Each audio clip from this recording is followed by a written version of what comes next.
Bonjour à tous. La paracha de Mishpatim comporte de très nombreuses règles qui concernent l'homme et son prochain.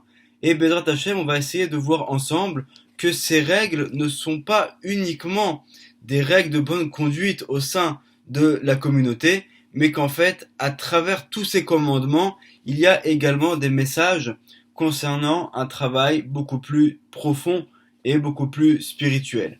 Et donc, on va s'attarder sur l'un de ces commandements qui se trouve dans notre paracha au chapitre 22, verset numéro 4. Ki yaver ish sadeh o cherem. Donc lorsqu'un homme va ravager le champ ou la vigne de son voisin. Alors de quelle manière est-ce qu'en fait il va détruire la vigne ou le champ de son voisin? En fait, c'est en laissant ces animaux à lui en liberté, et ces animaux vont aller dans le champ de quelqu'un d'autre et vont donc le détruire. Veshilach et be'iro, et donc ils vont ravager donc le champ de l'autre.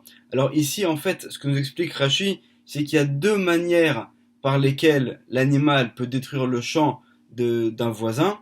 Et donc, c'est pour ça que la Torah également dans le verset donc utilise deux expressions différentes. Donc il y a écrit Veshilach et be'iro, et nous dit Rashi, en fait le mot Veshilach signifie les dommages qui sont causés par les pattes de l'animal qui vont piétiner le sol et donc détruire les différentes récoltes, ou bi'er bizdeacher. Et donc le mot bi'er, nous dit Rashi, c'est lorsque des dommages vont être causés par les dents de l'animal, donc qui va venir en fait donc et avaler et détruire par sa bouche la récolte du champ de l'autre, donc bizdeacher, dans le champ de l'autre, metaf sadeu ou metaf karmo yeshalem. Et donc à ce moment-là, celui qui est propriétaire de ces animaux, qui sont allés donc dans une autre propriété pour détruire le champ ou la vigne de l'autre, alors il devra donc en fait faire une estimation du dommage qui a été causé et procéder au remboursement. C'est également ce que nous explique Rashi donc sur ces versets, et tout cela est tiré de la Gemara dans le traité de Baba Kama à la page 6 au deuxième versant. Si on interprète ce verset selon le sens littéral, on a a priori affaire à un litige entre deux voisins lorsque l'un a causé un préjudice financier à l'autre. Et donc la Torah nous dit de quelle manière est-ce qu'il faut procéder au remboursement. Donc tout ça, bien sûr, ça concerne la partie donc selon le sens littéral.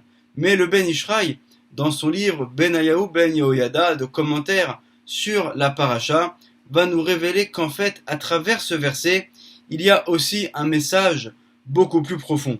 En fait, nous dit le Ben Ishraï, il y a deux types de travail de la terre. Il y a le travail de la terre qui est le travail physique, et donc lorsqu'on fait ce travail, la partie de notre âme qui va être mise en action, c'est ce qu'on appelle la nefesh abémite. En fait, c'est la partie de l'âme qui est la plus basse parmi les différents niveaux qu'on a au niveau de notre âme. Mais il y a également un autre travail qui est celui du travail du champ qu'on pourrait appeler spirituel, qui est en fait donc le travail de la Torah et des mitzvot, qui est comparé au travail des champs. Et donc lorsque quelqu'un va s'adonner à l'étude de la Torah et à l'accomplissement des mitzvot, c'est comme si qu'il labourait son champ, mais un champ qui va être un champ spirituel. Le Ben Ishraï nous fait remarquer déjà qu'il y a une grande différence entre le travail de la terre matérielle, c'est-à-dire en fait ce qu'on pourrait appeler au sens large tous les travaux qui sont destinés à avoir une subsistance, à avoir une parnassa, et le travail des champs qui est spirituel et qui en fait aussi au sens large on pourrait l'appeler en fait la avodat Hashem, tout le travail spirituel, l'accomplissement des mitzvot et l'étude de la Torah. Et nous dit le Ben Ishraï, lorsque quelqu'un travaille dans la vie matérielle, alors tous les biens qu'il va accumuler, finalement il le fait pour les autres, comme le dit le roi David dans le Télim numéro 49 au verset numéro 11, Ve'azevu la'acherim chelam. Donc ils vont laisser leurs biens pour les autres, c'est-à-dire que tous les biens que l'homme va accumuler dans ce monde, finalement lorsqu'il arrive à la fin de sa vie, il quitte ce monde et tous ces biens-là, il n'emporte rien avec lui. Tout va rester ici. Tandis que tous les biens spirituels qui correspondent en fait aux mitzvot et à l'étude de la Torah, alors c'est un capital qui est gardé pour le monde futur, qui est spirituel, et ça lui appartient véritablement à la personne. Et le Ben Ish Chai va nous citer l'exemple qui est mentionné dans le traité de la Gemara de Baba Batra, à la page numéro 11, où on nous rapporte l'histoire d'un roi qui s'appelle le roi Munbaz. Et lorsque ce roi va accéder au trône, alors on lui donne la clé de la salle au trésor. Et dans cette salle au trésor, il y a en fait une accumulation de biens, et la coutume était que chaque roi va ajouter des biens supplémentaires à ce qu'avaient déjà accumulé ses prédécesseurs. Mais le roi Munbaz, lui, va décider de faire autrement, et au contraire, au lieu de garder tous ces biens dans la salle au trésor, alors il va prendre la majorité qu'il va distribuer au peuple, qu'il va distribuer à ceux qui sont dans le besoin. Et lorsque les anciens de la cour royale sont étonnés de voir ce comportement, ils disent, mais on ne comprend pas, tes ancêtres, tes prédécesseurs ont tous ajouté des biens supplémentaires, et toi, au lieu de faire de même, au contraire, tu préfères tout dépenser, on ne comprend pas ce comportement. Et là, à ce moment-là, il leur dit, sachez qu'il y a une grande différence entre mes prédécesseurs et moi. Avant tout, mes prédécesseurs, ils ont gardé tous ces trésors dans un endroit où, finalement, c'est un endroit où n'importe qui peut venir un jour et tout voler de ce qui se trouve là-bas. Tandis que moi, ce que j'ai distribué, plus personne ne pourra me le voler. Pourquoi ? Parce que cette action que j'ai fait de distribuer au sein du peuple, c'est une mitzvah. Cette mitzvah que j'ai accomplie, personne ne peut venir me la prendre. Et ensuite, eux, ils ont accumulé pour les autres. Parce que finalement, pour qui est-ce qu'ils ont fait tous ces efforts de devoir réunir tous ces trésors ? C'est en fin de compte pour ensuite le donner à leurs successeurs. Tandis que ce que je fais, c'est que par le fait que j'ai distribué, j'ai accompli une mitzvah qui m'appartient uniquement à moi. Et donc on voit ici la différence entre ce comportement de ce roi-là et le comportement qu'ont eu ceux qui l'ont précédé. C'est un petit peu la même chose au niveau du travail matériel et du travail spirituel. Le travail matériel, en fin de compte, il va arriver aux héritiers de la personne et donc il n'est pas pour la personne elle-même. Alors que le travail spirituel, c'est une véritable propriété de la personne et elle pourra en profiter lorsqu'elle arrive dans le monde futur. Alors pour reprendre l'explication de notre verset selon ce principe, en fait, donc il y a bien deux travaux de la terre différents. Il y a le travail de la terre matériel, c'est-à-dire en fait tout ce qui concerne la parnassa, le travail pour avoir une subsistance, et il y a le travail de la terre spirituelle qui correspond à notre service divin, à notre avodat Hashem, qui est en fait l'accomplissement des mitzvot et l'étude de la Torah. Et donc c'est exactement de cela que parle ici notre verset. Donc lorsqu'il commence, Kiya ver ish sade ocherem, lorsque quelqu'un va ravager le champ ou la vigne. Alors ici le mot ravager, comme le dit Rashi, il s'agit de ravager par l'intermédiaire d'un animal. Et nous dit le Ben Ish Chai, il s'agit en fait de l'animal qui est en nous, c'est-à-dire de la partie la plus matérielle qui est au niveau de notre âme. Et donc lorsque l'homme va ravager son champ spirituel ou sa vigne spirituelle, parce qu'il va donner trop d'importance à sa partie animale, à sa partie matérielle qui est en lui. Alors pourquoi est-ce qu'on parle uniquement du champ et de la vigne ? Parce qu'en fait le champ correspond à l'accomplissement des mitzvot, et c'est un petit peu comme les mitzvot qui ressemblent à ces graines qu'on va planter dans le champ et qui finalement, en fin de compte, plusieurs mois après, vont donner la récolte. Et le kérem, la vigne, lui représente un arbre qui est en fait l'arbre de l'étude de la Torah. Et donc plus on va s'adonner à cette étude, plus cet arbre va grandir et d'année en année donner des fruits qui sont de plus en plus beaux. Et donc lorsque l'homme ne va pas faire le travail de son champ spirituel, mais uniquement faire son travail matériel, alors finalement il détruit ce champ spirituel qu'il avait le potentiel de pouvoir travailler. Veshilach et beiro ou bi'er bisdeacher, et donc finalement il va piétiner ce champ et il va aller pour se nourrir dans le champ de l'autre, en fait, qu'est-ce qu'est le champ de l'autre, comme on l'avait mentionné par rapport à l'histoire du roi Moonbaz, c'est que lorsque l'homme fait son travail spirituel, alors c'est un travail qui est pour lui, donc ce champ spirituel, il est considéré comme étant le champ qui appartient véritablement à la personne. Alors que lorsque quelqu'un travaille son champ matériel et donc fait tout ce travail, donc qui est un travail physique qui lui permet d'avoir une subsistance matérielle, alors il est appelé le champ qui appartient à l'autre, parce que finalement ces biens-là, il ne pourra pas les prendre avec lui dans le monde futur. Alors celui qui malheureusement est arrivé à cette situation-là, il a la possibilité de faire tchouva, de se repentir.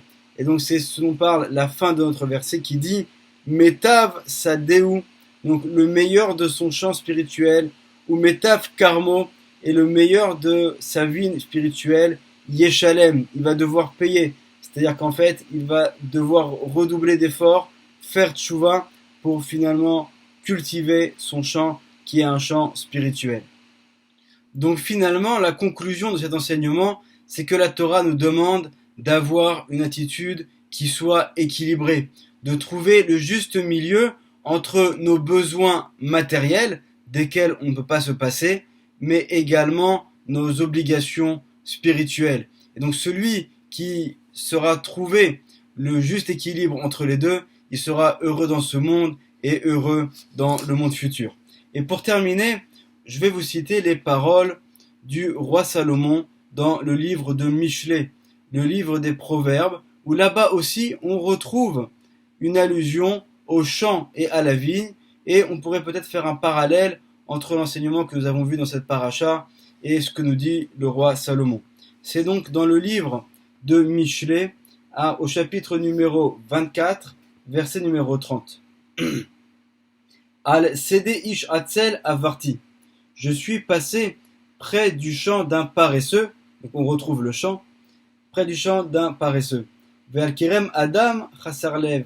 Et je suis passé près de la vigne de quelqu'un qui n'avait Chassarlev, quelqu'un qui littéralement n'a pas de cœur, c'est-à-dire quelqu'un qui n'a aucune logique, aucun bon sens. Veine, et voici, Allah Kulo Kimshonim. Il a été envahi par les mauvaises herbes. Kassou Panav Charoulim. Et il a été recouvert par les ronces. Vegeder Avanav Neerasa.